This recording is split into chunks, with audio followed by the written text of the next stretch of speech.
So let me introduce first our speakers for today. Great. So the first speaker we have today is Nandini from the Asia Safe Abortion Partnership. Nandini has a master's degree in sociology from JNU, New Delhi. She has been working on gender, sexuality and human rights issues for over 16 years. Nandini's work is rooted in feminist and socialist philosophies and uses these perspectives to understand the challenges that we face today to envision a better world. Nandini joined the Regional Safe Abortion Rights Network, Asia Safe Abortion Partnership, or ASAP, as the Assistant Coordinator in December of 2019, describing this as one of her most enriching experiences. At ASAP, Nandini has the opportunity to work with a feminist team, engage in learning initiatives, and work with leaders across the region and the globe towards building a stronger and inclusive safe abortion rights movement. So I'd now like to welcome our first presenter today, Nandini.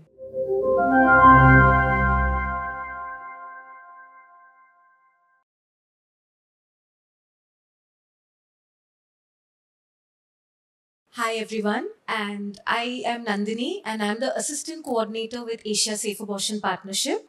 We are a regional network and we have members from across 23 countries in Asia. We also have members and partners from beyond the region and global partners.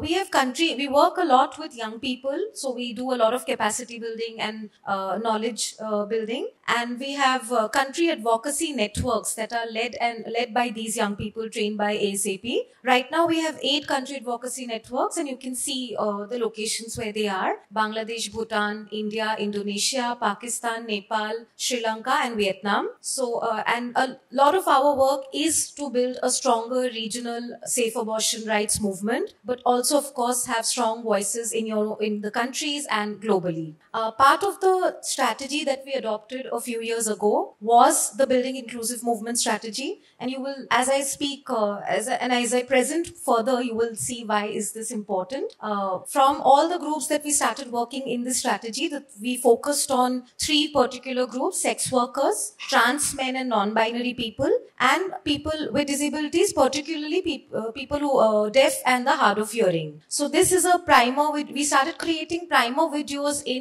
for SRHR terminologies in sign languages, and this one is a screenshot from the one that the Pakistan network created on patriarchy. So, and this is another piece of work that we did earlier this year. This is the only global safe abortion rights conference, ARJC, and some of you were there. I can already see a lot of familiar faces from the last few days. And again, this was another important space for us to strengthen the further conversations around inclusivity and not keep it tokenistic. We had some 350 participants from over 63 countries, not just the diversity in terms of nationalities, but also accessibility and inclusivity. Those were some very important things and made sure that they were presented in the front and center.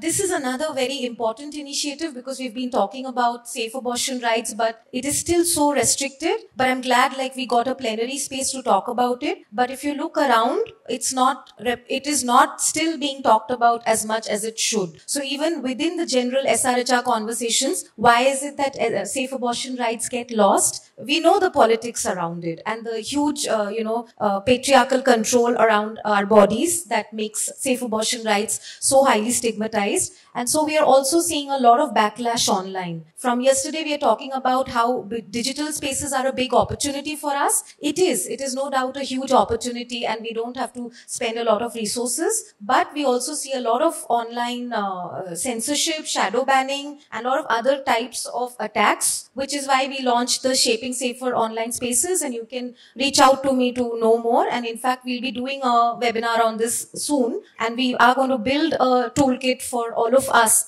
safe abortion rights advocates to do the work but do it safely.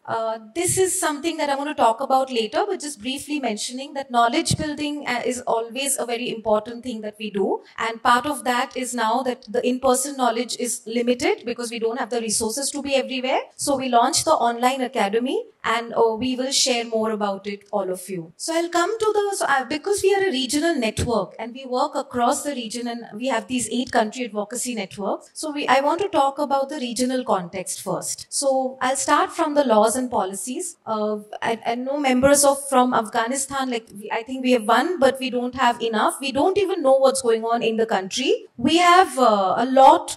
We had worked in Afghanistan before the crisis deepened. But right now, there is a gender appetite going on, as they say. But women's voices and women are being stifled and left to die on their own. And it's a it's a situation that's something that we should all be very, very concerned about.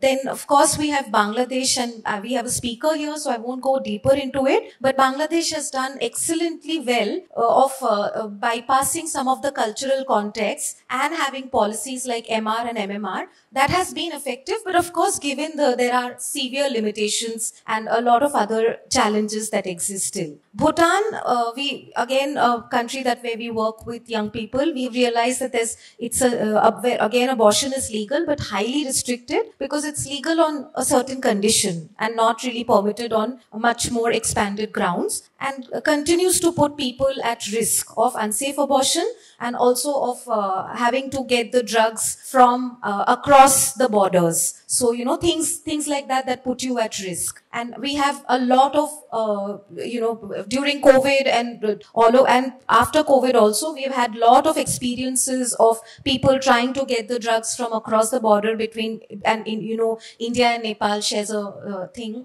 shares a border. So all of this, and then Nepal, which is fairly liberal, and abortion laws and progressive steps taken during COVID. So for example, abortion on telemedicine was made available. So it's again something that we could learn from. Pakistan has legalized abortions, but again very, very restricted and on a very few grounds really. Sri Lanka, again we have a speaker, so I won't go much deeper into it, but again a country that has a long feminist history of struggling for abortion rights, and it's legal, but again on only one condition, and therefore leaves a lot of people at risk. And there is prevention, there's care for post-abortion care, which is legal. So that's an opportunity. Access. So just I want to talk a little bit about that, the cultural and social stigma that remains, and several marginalized communities that have been left behind. So even like for us in this conference, we have to rethink how we design these plenaries and these panel sessions, and are we still mainstreaming these conversations with the marginalized communities, LGBTQ plus communities, or are we continue to speaking the same binary languages and having presentations, parallel presentations where the binary stays in the plenaries and the LGBTQ or other marginalized groups are in the breakout sessions. So something for us to reflect about, are we doing enough?